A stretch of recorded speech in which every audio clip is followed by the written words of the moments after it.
Thousands of years ago, on clay tablets meant to last forever, one of the oldest civilizations in human history left behind something disturbing.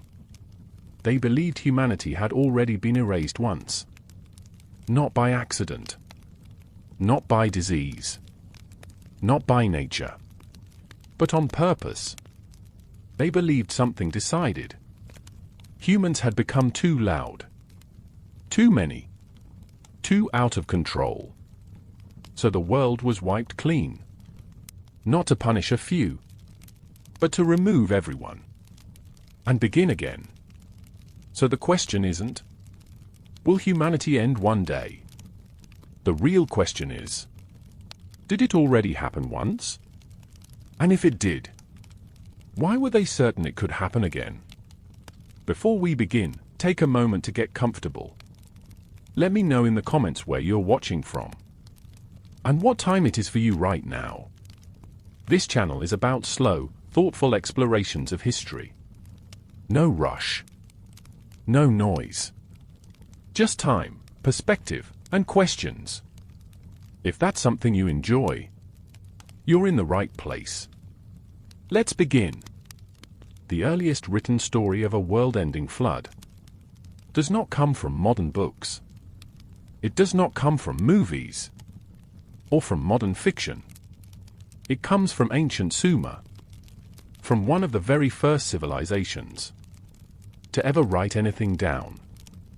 Thousands of years ago, Sumerian scribes pressed symbols into wet clay, baked it in the sun, and created records meant to last. Not for years, but for millennia. And on some of those tablets, they wrote about a moment when the gods decided that humanity had become a problem. Not a few people. Not one city. Not one kingdom. All of them. According to these texts, humans had multiplied too quickly. They were everywhere. Building cities. Filling the land. Changing the world. And the gods did not like it. The tablets describe humanity as noisy, uncontrolled, and difficult to manage. Not violent. Not evil. Just too much. So the gods gathered, and they made a decision. They would erase humanity. Not slowly. Not partially. But completely. The method they chose was simple. Water. A flood so large that it would reach every city, every field, every home. The texts do not describe hesitation. They do not describe debate. They describe a conclusion. Humanity would be wiped away. But one figure appears in every version of this story. A man. His name changes, depending on the tablet, the language, and the century. Sometimes he is called Zeusudra. Sometimes Atrahasis. Later, Utnapishtim. But the role is always the same. He is the one who is warned. Not because he is powerful. Not because he is royal. Not because he is special. But because one God disagrees. One God decides that life should not disappear completely. So this man is told to build something impossible. A massive boat. Not for travel. Not for trade. For survival. He is told to seal it. To reinforce it. To make it strong enough to outlast the end of the world. He is told to bring animals. Seeds. Life.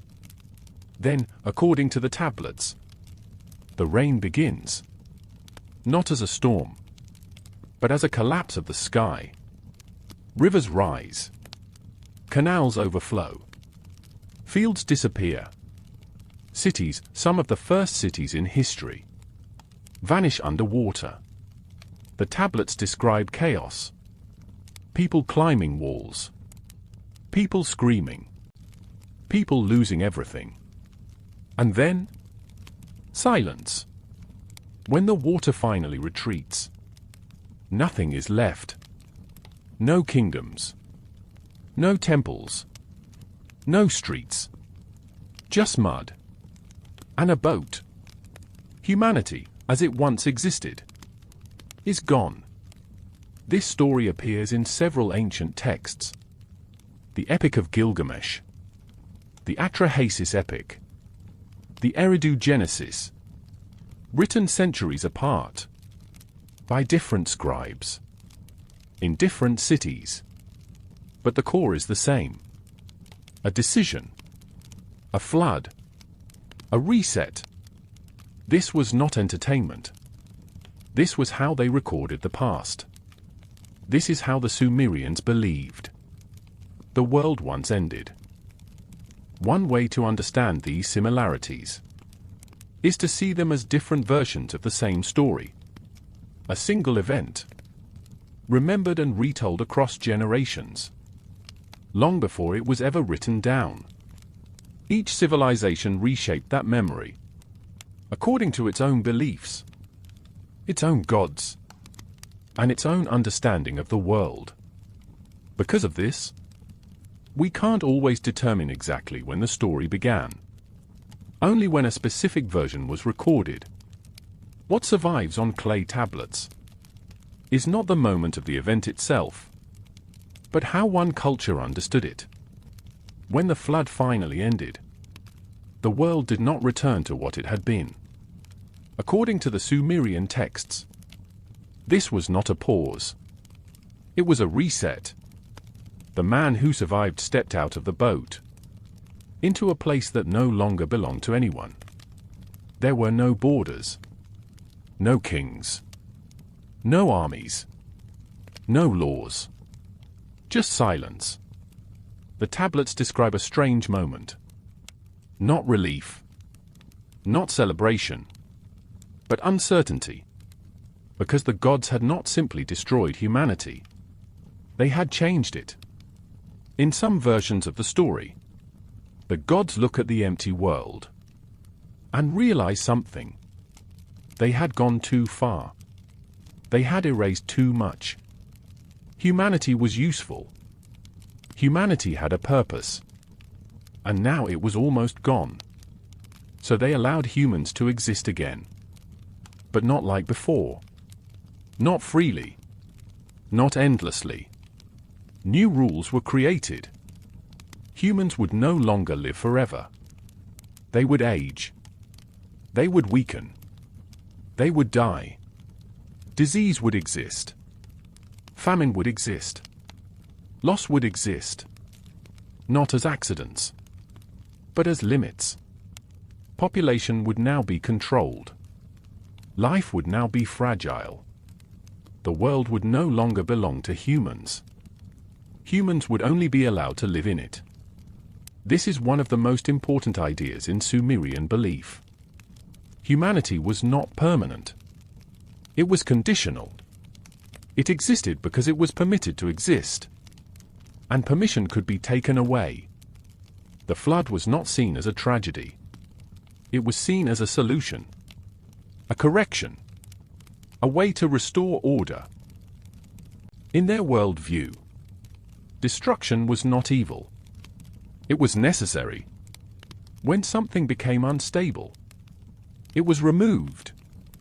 When it became noisy, it was silenced. When it grew too much, it was reduced. This applied to cities, to kings, to empires, and to humanity itself. That is why the flood was not their only story of collapse. The Sumerians also wrote about other total destructions. Not floods, but the complete erasure of cities. These texts are known today as the Sumerian Laments. They are not poetry. They are not myths. They are written like records of disaster. One of the most famous is the Lament for Ur. Ur was one of the most powerful cities of its time. A center of trade, religion, culture. According to these tablets, It was destroyed so completely that people believed the gods themselves had turned against it.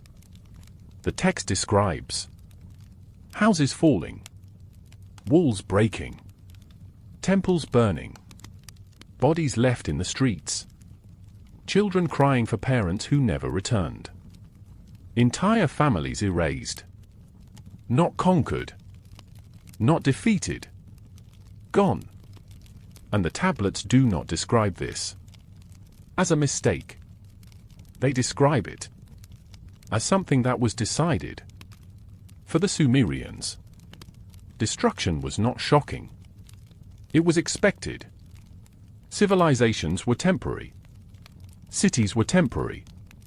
Even gods, in some stories, were not permanent. Everything could be undone. And that is what made the world terrifying.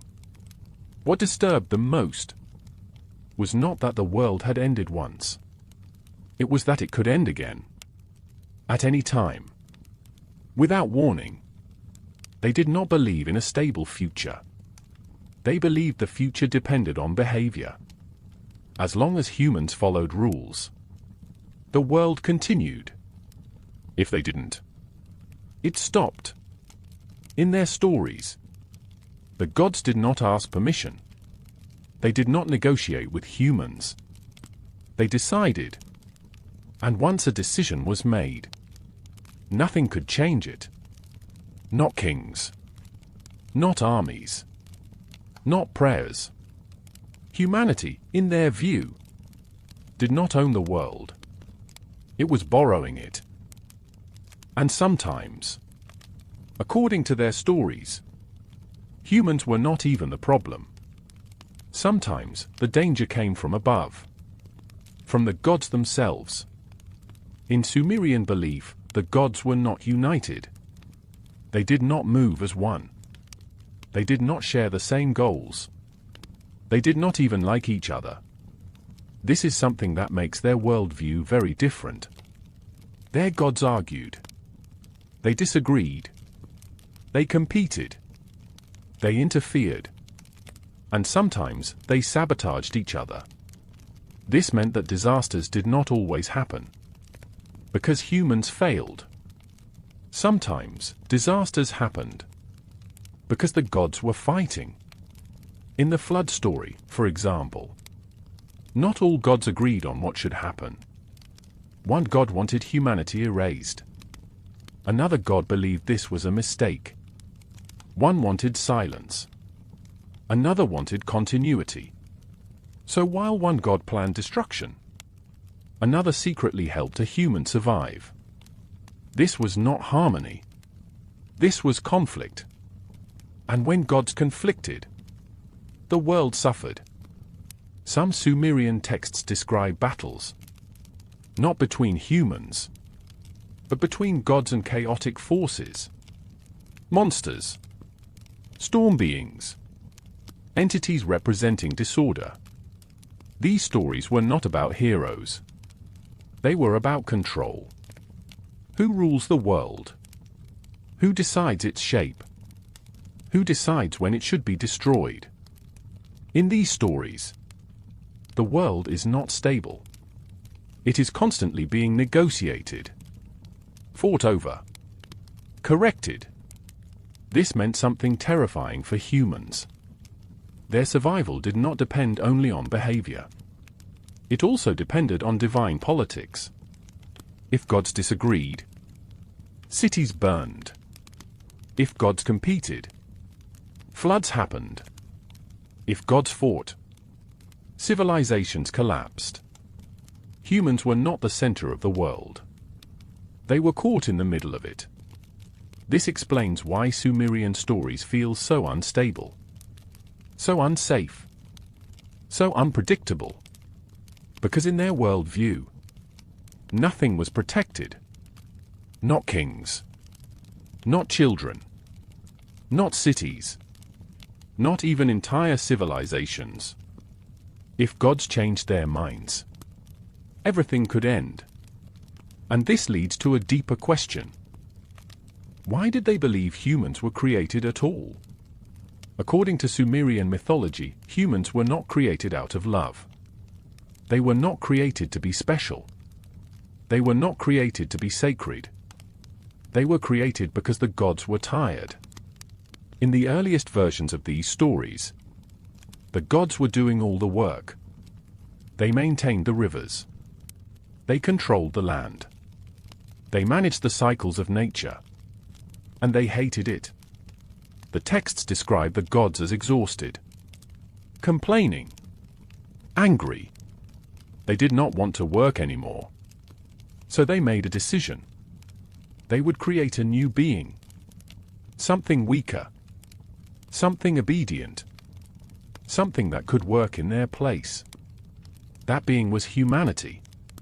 Humans were designed to serve, to farm, to build, to maintain temples, to prepare food, to keep the world running. Not for themselves, but for the gods. This is written directly in some versions of the myth. Humans were created to carry the burden of existence. They were not rulers. They were labor. This explains something important. To the Sumerians, humans were not the center of the universe. They were part of a system. And if a part of a system stopped functioning properly, it was replaced. This is why, in their worldview, humanity could be erased. Not as a tragedy, but as maintenance, as correction, as replacement. When humans became too many, too loud, too difficult to control, they were no longer useful. They were no longer efficient. They were no longer manageable. So the gods decided to reset them. Not out of cruelty, out of practicality. This is one of the darkest ideas in Sumerian belief. Human life was not sacred by default. It had value only if it served a function. And when that function failed, life could be removed. This also explains why the flood was not seen as evil. It was seen as necessary, as a system reboot, as a way to restore balance. Humanity was not being punished. It was being corrected. This is one of the darkest ideas in Sumerian belief. Human life was not sacred by default. It had value only if it served a function. And when that function failed, life could be removed. This also explains why the flood was not seen as evil. It was seen as necessary, as a system reboot, as a way to restore balance. Humanity was not being punished. It was being corrected. And once the new version of humanity was allowed to exist, it was allowed under stricter rules. Shorter lifespans, more suffering, more limits. Not as accidents, but as control mechanisms. This is why, in Sumerian belief, humans were never safe. Not because the world was dangerous, but because existence itself was conditional. So when the Sumerians looked at the world, they did not see something permanent. They saw something fragile, conditional, temporary. They believed humanity had already ended once. They believed it could happen again. Not because of evil, not because of monsters, but because someone might decide. It was time. Their stories were not about hope. They were about control, about power, about how small humans were, in a universe that could erase them, without warning. And maybe the most unsettling part is this: they didn't believe the world was dangerous. They believed it was managed, adjusted, corrected, reset. Thousands of years later, we use science to explain disasters. They use stories. But the fear underneath is the same. So I'll leave you with one question. If an ancient civilization believed humanity could be erased once. What made them so certain? It could happen again? If you enjoyed this kind of slow, deep exploration of history, let me know by liking this video. Tell me in the comments, what part disturbed you the most?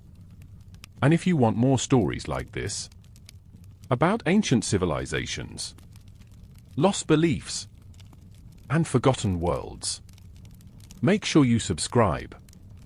You're always welcome here. And I'll see you in the next story.